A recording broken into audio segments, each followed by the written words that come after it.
Mumbai train blast का supreme court ने पलटा फैसला। सुप्रीम कोर्ट का 12 आरोपियों को लेकर क्या आदेश, महाराष्ट्र के सीएम की क्या प्रतिक्रिया। हमको देखिए इस बात का सेटिस्फैक्शन है कि सुप्रीम कोर्ट ने स्टे दिया है, क्योंकि लोअर कोर्ट का जो जजमेंट था उसमें सभी अपराधियों को सजा दी गई थी।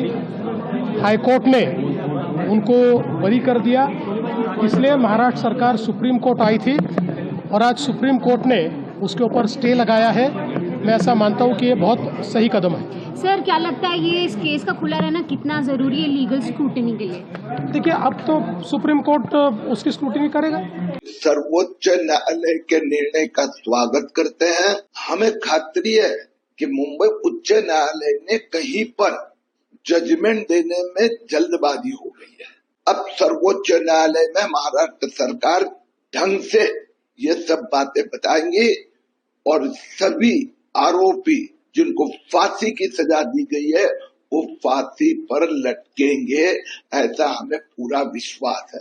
तो सरकार की किस प्रकार से भूमिका रहेगी इस मामले में, सुप्रीम कोर्ट में हो या मुंबई हाईकोर्ट में हो, पिटीशन के बारे में कैसे?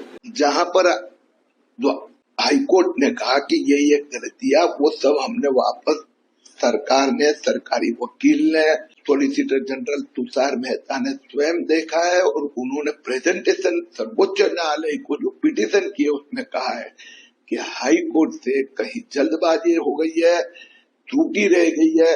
अब सर्वोच्च न्यायालय के ध्यान में ये आ जाएगा और मुंबई 2006 बॉम्ब ब्लास्ट के विक्टिम्स को न्याय मिलेगा। वो आपको मालूम पड़ जाएगा कि ये टोटल फैब्रिकेटेड केस था और ये बाकायदा प्लान किया गया था हम लोगों पर, और ये इस बात का सबूत देता था हाईकोर्ट कि ये तमाम जितने लोग अरेस्ट हुए वो सब इनोसेंट है और उनका कोई इस ब्लास्ट से दूर तक का क्या रिमोटली, यानी हम तो इमेजिन में भी नहीं सोच सकते थे, लेकिन एविडेंसली भी कोई ताल्लुक नहीं है।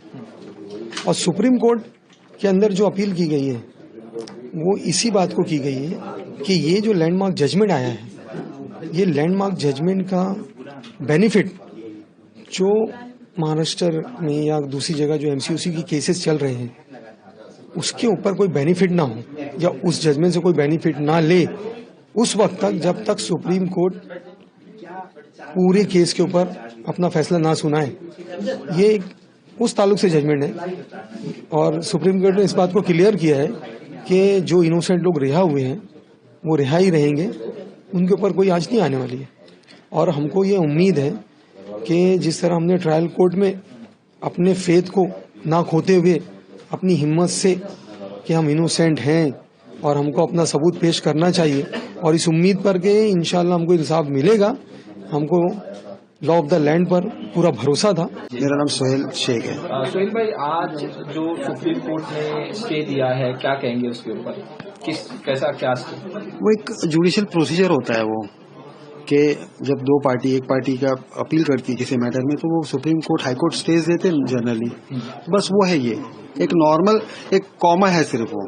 ये एटीएस का हाई कोर्ट का जजमेंट जो है वो रिवर्स नहीं हुआ है, वैसे के वैसे ही है वो, बस। Subscribe to One India and never miss an update. Download the One India app now.